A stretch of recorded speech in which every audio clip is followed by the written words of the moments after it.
हरे कृष्णा कृष्ण कृष्णा हरे हरे, हरे राम राम राम हरे हरे।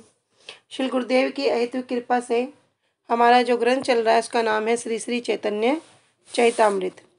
श्री श्री चैतन्य चैतामृत ग्रंथ के अंतर्गत हम श्रवण कर रहे हैं मध्य लीला 21वां अध्याय, जिसमें हम आ चुके हैं प्यार संख्या 43 पे। तो अब तक हमने श्रवण किया कि किस प्रकार श्लोक के अंतर्गत त्रियाधीश शब्द को हम अर्थ श्रवण कर रहे थे, जिसमें हमने पहले ब्रह्मा विष्णु महेश के विषय में श्रवण किया, फिर कारणोदकशाही विष्णु, गर्भोदकशाही विष्णु और शिरोदकशाही विष्णु के विषय में भी श्रवण किया। उसी का प्रमाण ब्रह्म संहिता में दे रहे हैं कि यस्येक निश्वसित कालम अथा अवलंब्य जीवंति लोम विलजा जग दंडनाथा विष्णुर्महान स इहा यस्य कला विशेषो गोविंदमादि पुरुषम तमहम भजामि। कहने कि जो ब्रह्मांड के जो नाथ हैं, अर्थात जो ब्रह्मा विष्णु महेश हैं, वे भी जिनके रोम कूपों से जन्म ग्रहण करते हैं और उनके निश्वास अर्थात सांस छोड़ने तक का जो समय होता है, उस समय तक ही वे अवस्थित रहते हैं। वे महाविष्णु भी जिनकी कला है, अंश नहीं कह रहे, अंश के भी जो अंश हैं, उन आदि पुरुष गोविंद का मैं भजन करता हूँ। इस प्रकार महाप्रभु श्री सनातन गोस्वामी पाद जी को अभी दो जो बाह्य अर्थ हैं उसको बता चुके हैं। अभी कह रहे हैं जो तीसरा गुह्य अर्थ है। यही अर्थ भाई सुन गूढ़ अर्थ आर तीन आवास स्थानेर कृष्णेर शास्त्रे ख्याति जार। कह रहे यही अर्थ भाइया। अब तक जो श्रवण किया त्रियाधीश शब्द का, वो शब्द के अर्थ क्या है? वे बाह्य हैं। किंतु अब क्या करो, सुन गूढ़ अर्थ सार। अब जो गूढ़ अर्थ है, जो सार वस्तु है, उसको श्रवण करो। वो क्या है? वो है तीन आवास स्थान कृष्णेर शास्त्रे ख्यातिजार, कि भगवान कृष्ण के तीन आवास स्थान हैं और जो क्या है? शास्त्रेर ख्याति, शास्त्रों में जिनकी ख्याति है, अर्थात जो प्रसिद्ध हैं। तो वो क्या निवास स्थान है? एक तो है अंतरावास, जिसको कहा गया है गोलोक धाम। दूसरा है मध्यम आवास, जिसको कहा गया परव्योम अर्थात वैकुंठ। और तीसरा है बाह्य आवास। बाह्य आवास क्या हो गया? देवी धाम, अर्थात ये जड़ जगत, जहाँ पर अभी हम सब रहते हैं। आगे कह रहे हैं तो तीन आवास स्थान हो गए क्या? गोलोक, वैकुंठ, देवी धाम। ऊपर से नीचे की ओर तो ये हो गया, और नीचे से ऊपर क्या हो जाएगा? देवी धाम, फिर वैकुंठ और फिर गोलोक धाम। अंतापुर है गोलोक श्री वृंदावन, जहाँ नित्य स्थिति माता पिता बंधुगण। अंतापुरा जो गोलोक धाम है, अब ये गोलोक धाम का वर्णन कर रहे हैं। ये कैसा है?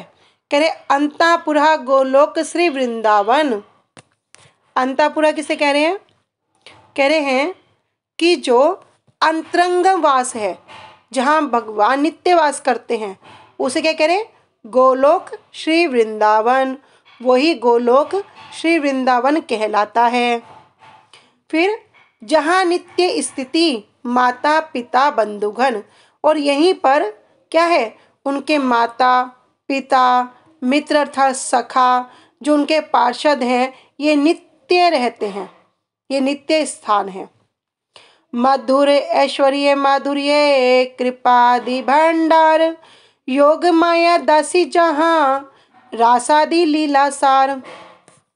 मधुर ऐश्वर्य कह रहे जो माधुर्य है और जो ऐश्वर्य है, क्या है ये? कृपा आदि भंडार। वहाँ पर क्या है? पूरा भंडार है।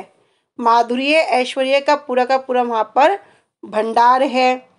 और कैसा? कृपा आदि का सबका भंडार है। और योग माया, भगवान की दो माया, एक होगी योग माया, एक है महामाया। योग माया कहाँ काम करती है? भगवान के जगत में। भगवान को कोई भी इच्छा हो, तुरंत योग माया क्या करती हैं? उनकी पूर्ति कर देती हैं। लेकिन महामाया क्या करती हैं, इस जड़ जगत में काम करती हैं। इस जड़ जगत के जीवों क्या है, वो दुर्ग हैं, रक्षत्री हैं, इसकी रक्षा करती हैं, क्योंकि यहाँ सब जीव कैसे हैं, बद जीव हैं। तो कह रहे हैं कि मधुर ऐश्वर्य माधुर्य कृपा आदि भंडार, कि भगवान का जो माधुर्य है, ऐश्वर्य है, उसका क्या है, कृपा आदि का वहाँ भंडार है। योग माया दासी, जहाँ रास आदि लीलासार, जहाँ योग माया दासी क्या करती हैं, श्री कृष्ण की दासी के रूप में कार्य करती हैं। और जितनी भी लीलाएं हैं, उन सब लीलाओं का भी सार है। क्या सार है, रास लीला। वो रासलीला कहाँ प्रकाशित हो रही है, उसी वृंदावन धाम में प्रकाशित होती है। तो वर्णन कर रहे हैं कि अंतःपुरा गोलोक श्री वृंदावन है, वहाँ पर श्री कृष्ण के माता पिता बंधु बांधवों का नित्य वास है। वह श्री कृष्ण के ऐश्वर्य माधुर्य और कृपा आदि का भंडार है। वहाँ योग माया श्री कृष्ण की दासी के रूप में कार्य करती है और श्री कृष्ण की समस्त लीलाओं की जो सार वस्तु है, जो गूढ़ वस्तु है, वो क्या है, रास लीला। उस रास लीला को उसी वृंदावन में प्रकाशित करती है। तो आगे कह रहे हैं, इसका प्रमाण कहाँ पे है, कह रहे गोस्वामी पाद जी इस श्लोक के माध्यम से इसको वर्णन कह रहे हैं। करुणा निकुरम कोमले मधुर ऐश्वर्य विशेष शालिनी जयति ब्रजराज नंदने नाही चिंता कनिका अभ्युद्यति नः। कह रहे हैं कि करुणा निकुर अम्ब कोमले, करुणा निकुर अम्ब कोमले क्या, कि भगवान कैसे हैं, तो बता रहे हैं कि वहाँ पर करुणा समूह के द्वारा, सिर्फ करुणा कह रहे, करुणा समूह के द्वारा अति कोमल, बड़े कोमल है। और क्या कह रहे, जयति ब्रजराज नंदने, उनकी क्या है, जो ब्रजराज नंदन, ब्रजराज कौन हो गए, नंद बाबा, जो नंद बाबा के वे पुत्र हैं, कह रहे ब्रजराज नंदने, उनकी क्या हो, जयति, जय हो जय हो, वे कौन है, श्री कृष्ण हैं। तो जो ब्रजराज हैं, जो नंद महाराज के पुत्र हैं, क्या कर रहे हैं, उनकी जय हो जय हो। तो क्यों हो जय, कह रहे क्या विशेषता है, कह रहे करुणा निकुर अम्ब कोमले, क्योंकि वे कौन है, वे अत्यंत कोमल है। करुणा समूह के द्वारा जिनका हृदय किस प्रकार, अत्यंत कोमल। तो करुणा सागर, जो करुणा सागर के, जो करुणा के क्या हैं, सागर हैं, और जो अत्यंत कोमल हैं, और विशेष रूप से क्या कर रहे हैं, कह रहे माधुर्य ऐश्वर्य विशेष शालिने, माधुर्य ऐश्वर्य, कह रहे माधुर्य और ऐश्वर्य जो दोनों से युक्त हैं। तो उनकी क्या विशेषता है, कह रहे माधुर्य भी कैसा है, अतिशय है, और ऐश्वर्य भी कम नहीं है, ऐश्वर्य भी अतिशय है, पूरा है, पूर्णतम, इसलिए वहां पर कोई अभाव नहीं है, क्योंकि ऐश्वर्य भी पूर्णतम है, माधुर्य भी पूर्णतम है। तो सब रूप में कृष्ण क्या है, पूर्णतम। हमने पहले श्रवण किया था ना, पूर्णतर और पूर्णतम, तो यहाँ क्या है, पूर्णतम है।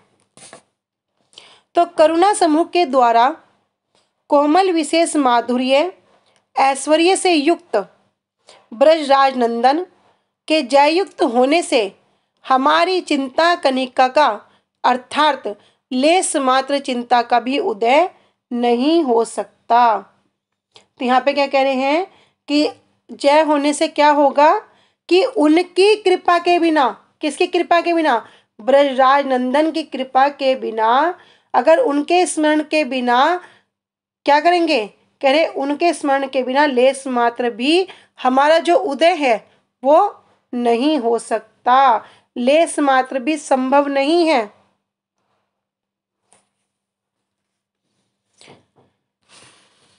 आगे कह रहे हैं, तार तले पर व्योम विष्णु लोक के नाम नारायण आदि अनंत स्वरूपेर धाम। तार तले, कह रहे तार तले, अर्थात तार मतलब उसके तले, उसके नीचे। परव्योम विष्णुलोक नाम, कि जो परव्योम धाम है वो कैसा है? परव्योम धाम के नीचे विष्णुलोक नाम नारायण आदि अनंत स्वरूपेर धाम, और वहां पर कैसा है? वहां पर अनंत स्वरूप है, अनंत धाम है। तो जो गोलोक वृंदावन है उसके नीचे क्या हो गया? परव्योम, जिसे क्या कहते हैं? वैकुंठ। और वैकुंठ जिसको कहते हैं विष्णु लोक, इसलिए उसका नाम क्या है? विष्णु लोक। नारायण आदि अनंत स्वरूपेर धाम, और वहां पर क्या है? श्री नारायण आदि अनंत भगवत स्वरूपों में है। पहले हमने श्रवण किया था ना किस प्रकार वैकुंठ है, फिर वो चतुर्व्यूह है, चतुर्व्यूह में किस प्रकार एक वैकुंठ के एक कोने में किस प्रकार वहां पे लीला है, कि 4 कोनों में 4 चतुर्व्यूह हैं। सब कुछ श्रवण किया था पिछले अध्याय में। मध्यम आवास कृष्णेर षडैश्वर्य भंडार, अनंत स्वरूपे जहाँ करे न विहार। अब मध्यम आवास कैसा है? कह रहे कृष्णेर षड ऐश्वर्य भंडार। तो जो षड ऐश्वर्यों का जो भंडार है वो परव्योम श्री कृष्ण का मध्यम आवास है। परव्योम कहने का तात्पर्य वैकुंठ, ठीक है। ऐश्वर्य, वीर्य, यश, श्री, ज्ञान और वैराग्य, कह रही ये षड ऐश्वर्य हैं। तो इस षड ऐश्वर्य का क्या है? वहां भंडार है, अनंत स्वरूप है जहां क्रेन विहार। और वहां पर क्या करते हैं? उस परव्योम में वहां पर मध्यम जो आवास है वहां पर वे विहार करते हैं। अनंत वैकुंठ जहां भंडार कोठरी, परिषद गण सड़ ऐश्वर्य अच्छे भरी। अनंत वैकुंठ, तो परव्योम में क्या है? अनंत वैकुंठ है, असंख्य वैकुंठ हैं जहां भंडार कोठरी, और क्या है? उस वैकुंठ के लोक के जो भंडार हैं एक एक कस के समान है, मतलब भंडार भी इतने विशाल विशाल हैं। और वे सभी क्या हैं? परिषद गणेश षड ऐश्वर्य अच्छे भरी, सभी के सभी षड ऐश्वर्य से परिपूर्ण हैं। तो उस असंख्य वैकुंठ में भगवान क्या करते हैं? भगवान के अनंत स्वरूपों के जो नित्य पार्षद है वहां पर वास करते हैं।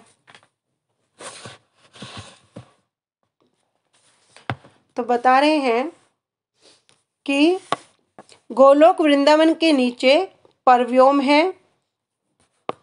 कह रहे जिसे विष्णुलोक कहा जाता है। वहां श्री नारायण आदि अनंत भगवत स्वरूपों का धाम है। किसका है? नारायण आदि। आदि कहने से तात्पर्य सबके सब जो स्वरूप हैं। षड ऐश्वर्यों का भंडार परव्योम श्री कृष्ण का मध्यम आवास है। तो 3 आवास के विषय में श्रवण किया, एक हो गया गोलोक, एक हो गया परव्योम, एक हो गया देवी धाम। तो अंतरपुरा, मध्यम आवास, और तीसरा क्या हो गया हमारा? बाह्य आवास।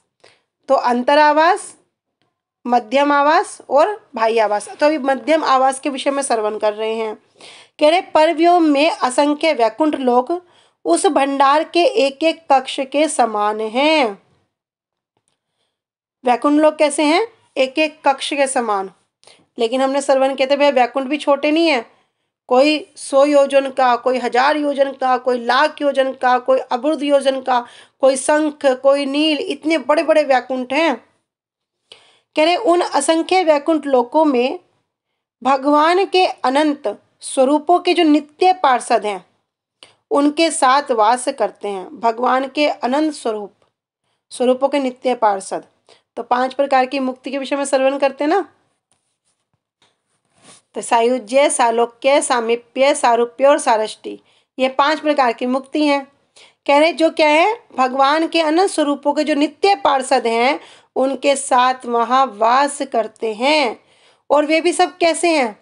वे सभी षड ऐश्वर्यों से परिपूर्ण हैं। आगे कह रहे हैं इनका ब्रह्म संहिता में प्रमाण है। क्या प्रमाण है? गोलोक नामनि निज धामनि तले च तस्य देवी महेश हरिधामसु तेसु तेसु तेते प्रभाव निचिया वीतास येना गोविंदमादि पुरुषम तमहम भजामी। कह रहे गोलोक नामनी, अर्थात जो गोलोक धाम है, जो भगवान का अपना धाम है, कह रहे तले च तस्य, तस्य मतलब उसके, और तले मतलब नीचे, अर्थात उसके नीचे 3 धाम हैं। देवी धाम, देवी महेश हरि धामसु।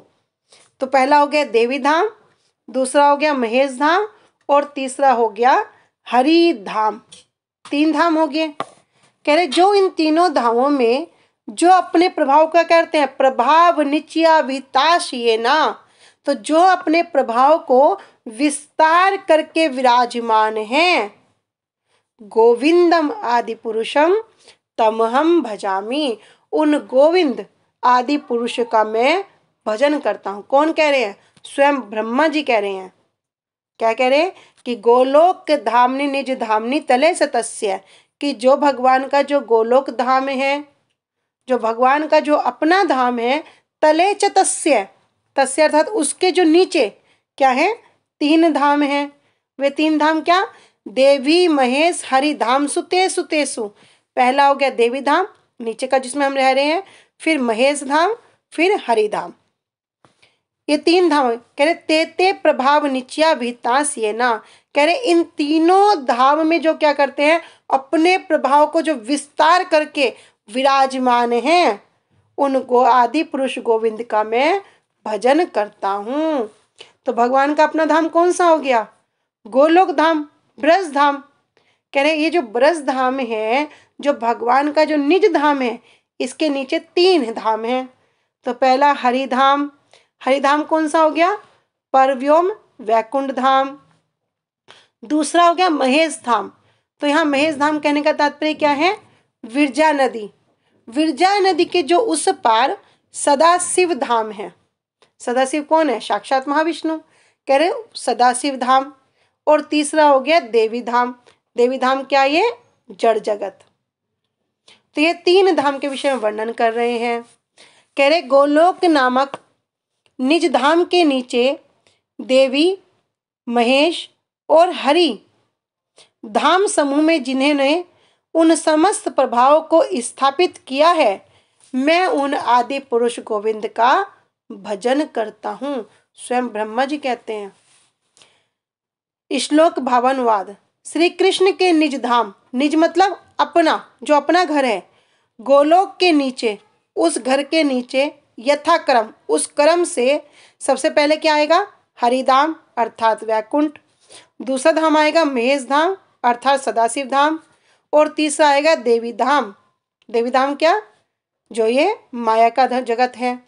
जिन्होंने यथा योग्य रूप से अपने विक्रम को स्थापित किया है, उन आदि पुरुष गोविंद का मैं भजन करता हूँ। आगे कह रहे हैं प्रधान परव्योमोन अंतरे विरजा नदी वेदांग स्वेद जनितेरस्तोये प्रस्विता शुभा। कह रहे अब 3 धाम हो गए। क्या हो गया? भगवान का धाम, भगवान के धाम से फिर 3 धाम आ गए। क्या हो गया? देवी धाम, महेश धाम और परव्योम धाम। ये 3 धाम हो गए। तो तीनों धामों के भी जो अधीश्वर हैं, यहाँ पर क्या वर्णन कर रहे हैं? अभी मध्यम आवास का वर्णन कर रहे हैं। मध्यवास क्या है? वैकुंठ धाम। उसकी यहाँ पर हम चर्चा को सुन रहे हैं। तो इन 3 धाम के भी जो अधीश्वर हैं, जो भगवान हैं, वो क्या है? वो कृष्ण है।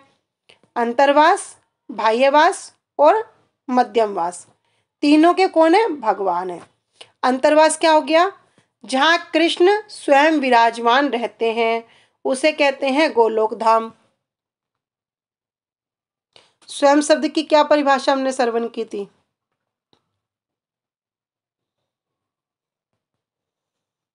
कृष्णस्तु भगवान स्वयं, उनके समान कोई नहीं है और ना ही उनसे कोई ऊपर है। समान भी नहीं है, ऊपर भी कोई नहीं है।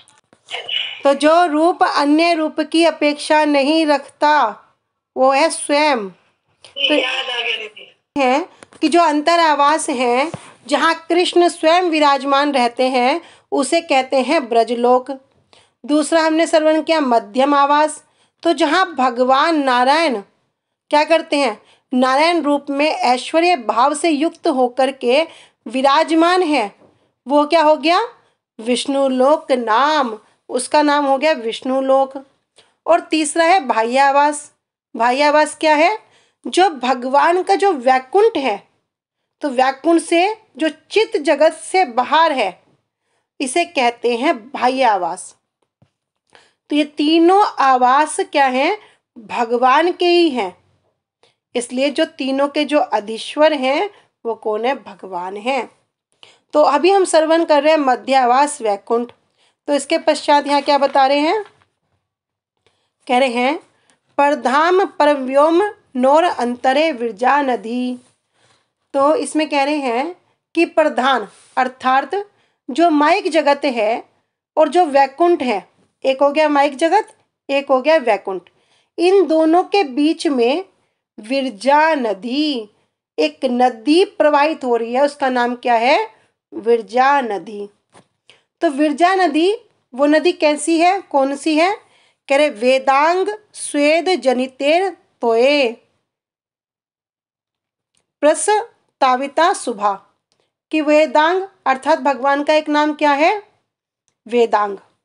क्यों वेदांग कह रहे हैं, कह रहे वेद अर्थात जिनके अंग हैं, इसलिए कह रहे हैं वेदांग।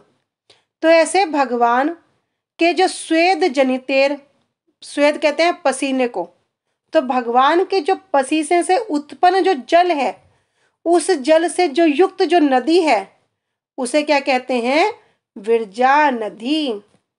और क्या कह रहे हैं, प्रस्वाविता शुभा, और शुभा मतलब वहां पर सब शुभ ही शुभ है, अर्थात जहां पर कोई अशुभ नहीं है। तो अशुभ क्या है, अशुभ के लिए बता रहे हैं जड़ क्रियाहीना नैष्क्रम रूपनी चिन्मात्रमयी। कि जड़ क्रियाहीना, जहां पर जड़ क्रिया नहीं है, जड़ क्रिया क्या हो गई, जड़ क्रिया हो गई वहां पर जन्म मरण जरा व्याधि शोक मोह, ये सब वहां पर नहीं है, तो उसे कहते हैं शुभा। तो विरजा नदी कैसी है, ऐसी वो विरजा नदी है। लेकिन ये जब जड़ जगत की बात करें, जो जड़ जगत है और जो वैकुंठ जगत है, इन दोनों को वो नदी क्या कर रही, वो नदी इन दोनों को विभाजित कर रही, कि एक पार वैकुंठ जगत, एक पार ये बाह्य जगत। लेकिन अगर जड़ जगत की बात करें तो भैया जड़ जगत में जन्म भी है, मृत्यु भी है, जरा भी है, बुढ़ापा भी है, व्याधियां भी हैं, और शोक भी है, और मोह भी है। जड़ जगत में सब कुछ है। लेकिन जब सुबह की बात करें, वहां की बात करें, तो वहां पर ये सब नहीं है। देवी धाम और वैकुंठ के बीच में श्रुतियों के अनुसार वेद जिनके निश्वास उत्पन्न होने के कारण जिनके अंग हैं, निश्वास कि जिनके निश्वास उत्पन्न होने के कारण जिनके अंग हैं, सांस छोड़ते हैं, उनके श्वास से उत्पन्न होने के कारण जिनके अंग हैं, उन भगवान के पसीने से उत्पन्न जल के प्रवाह से बनी, भगवान के जो पसीना है, स्वेद है, उसी के प्रवाह से प्रवाहित होकर जो बनी है, वो कैसी है, मंगलजनक, मंगल प्रदान करने वाली, शुभ प्रदान करने वाली, वही क्या है, वो विरजा नदी है। तो यहाँ ब्रैकेट में कर रखा है जड़ क्रियाहीना नैष्क्रम रूपी चिन्ह मात्रमयी, अर्थात वहां पर जन्म मरण शोक भय मृत्यु ये सब वहां पर नहीं है। ठीक है, तो आज हम यहीं तक रखते हैं। कल हम आगे वैकुंठ में अवस्थान जो परव्योम है उसी का हम आगे श्रवण करेंगे। वांछा कल्पतरुभ्यश्च कृपा सिन्धुभ्य च पतितानां पावनेभ्यो वैष्णवेभ्यो नमो नमः। श्री गुरुदेव की जय, अनंत कोटि वैष्णव वृंद की जय, निताई गौर प्रेमानंदे, हरि हरि बोल। हरे कृष्णा, सभी को दंडवत प्रणाम।